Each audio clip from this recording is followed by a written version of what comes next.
Donnie and Dolly. The team is supported by ableauctions.ca. Closing your business? We can help.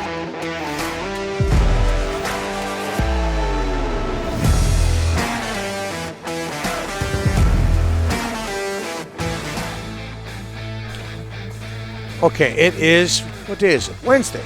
Oh, All of our guests today, including J.P. Barry, standing by, are brought to you by the Bayside Oceanfront Resort. Pardon me. No, it's Tuesday's read. There we go. yeah. Man, you really are tired today. Something is... I've got a story about how tired I am I right know, now, and it's because of allergies. It's because, well, also And my your age, yeah. And working with Ryan. Snap your fingers, buddy. You'll be there in a second.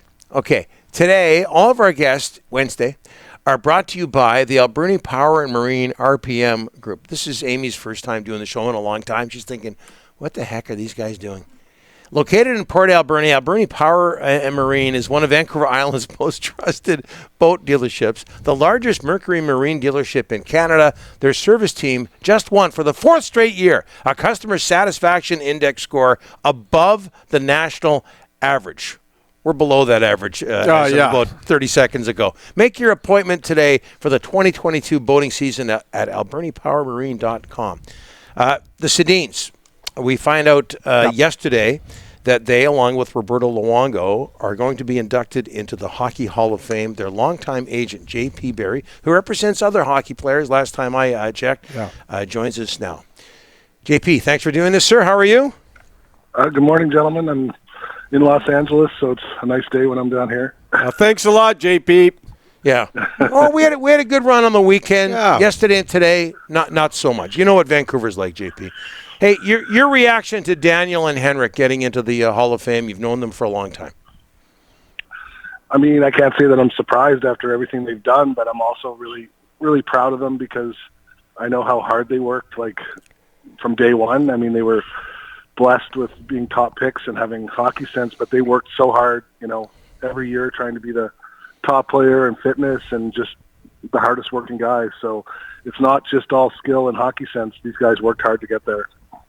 JP, can you give us a sense of how complicated draft day was for them back in 1999? We had Brian Burke on yesterday, and he said a lot of it was done on the floor, on the fly. What are your memories of that day and how difficult it was to get them to play on the same team together? Yeah, it was about a 6-month process. Obviously, we worked. Wow. We worked closely. We wanted, the Sedins asked myself and Mike Barnett at the time to be together, and Klaus Elefalk also was working with us in Sweden, and that was their wishes. So we had to canvass the whole league to find, a dance partner, and we did that in Vancouver. But it really didn't happen until a half hour before. So there wasn't any sleep the night before. I mean, there was meetings with, it was Rick Dudley at the time that had the top pick, and he wasn't too pleased to hear that we were interested in other places. I can tell you that. JP, you talked about the Sedin twins, the players, but you also know they're very good people as well. You've done charitable stuff with them. You've been with them for a long time, but these guys are good pros on and off the ice, JP.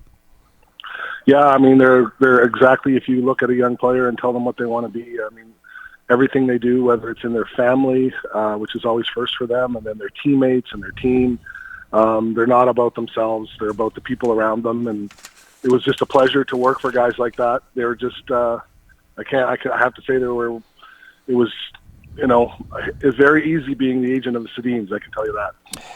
Well, you're also the agent of a lot of Vancouver Canucks right now. Pettersson and Hughes, can you give us an update on how their off-season is going, JP? Yeah, I mean, really well. I mean, they're both, I checked in with both. We're really excited for Elias next year. I think he's going to come in for the first time in a while, completely healthy, and I think we saw what he could be like when he was healthy. So I think he's ready to get off to a great start, and I think the same for Quinn. So I'm excited for both of them. JP, I know you love Canucks Twitter and Canucks media, but there's been a ton of stories about Tyler Myers and the Canucks trying to move him to free up cap space. What is the future of Myers in Vancouver? I think those stories started the day after he signed, Rick. Yeah, they did actually. I think there's a little too much about that all the time. I mean, I know I think Tyler has to put his blinders on. That's part of what happens when you're playing in Vancouver. There's a lot of discussions, but feel like he's played well. He's still a player like around the league that a lot of people like. He's played really well in Vancouver, and I think, from what I know, the team's happy with him. So I don't think there's any truth to any of that as far as I can tell. JP, how do you explain the season that Elias Pettersson went through as we get back to EP40 here? How do you explain that season, starting off slowly, then building up to a real strong finish? I think there was a tough transition coming back from that injury. I don't think you want to talk about it that much, but I think, it was a tough injury just to handle the puck the way he really wanted to. And then he had to, get some comfort level with his line mates again. And that, that's part of it is just finding that mix. So I think it was a combination of both, really, like him getting his fitness back, his hands back, and just getting a fit with his line mates. So it took a little longer, but once it did, I think, it bodes well for the future. Jenny Malkin is another one of your clients. Do you expect him to start next season in Pittsburgh? I don't know. I listened to Brian Burke today, basically talk about the negotiation. He was a little bit negative as far as I was concerned, but we're still negotiating. I'm doing most of my negotiating with Ron Hextall, and I don't know. It's going to be difficult. They've got, I think, a lot of players to sign, and it's pretty clear they're squeezed up against the cap. So I don't know. Right now, it's kind of looks like a 50-50 situation. It's hard to gauge. He's mid-30s now. Is he open and moving somewhere else after all that time in Pittsburgh? Oh no, he wants to play hockey, and we've spoken with him. He's maintained his pace from day one. I don't know if his offensive totals haven't changed much in 16 years. He goes out there, he produces a 1.25 points per game. Not too bad in this league, and he wants to play. He feels good. He's coming off one knee injury that was pretty serious, but he's bounced back from that, and he wants to play a few more years in this league. JP, another one of your clients is Louis Erickson, just finishing his contract that he signed with the Canucks way back when in 2016. What's in his future? Is he UFA? He's going to be a UFA. Louis would love to play for a team. He'd obviously play for a lot less this year. There's no question, but I think he's looking at all his options with his family also. He may, he could play in Europe also, and I think he'll decide what's best for him and his family. But it could be Europe also.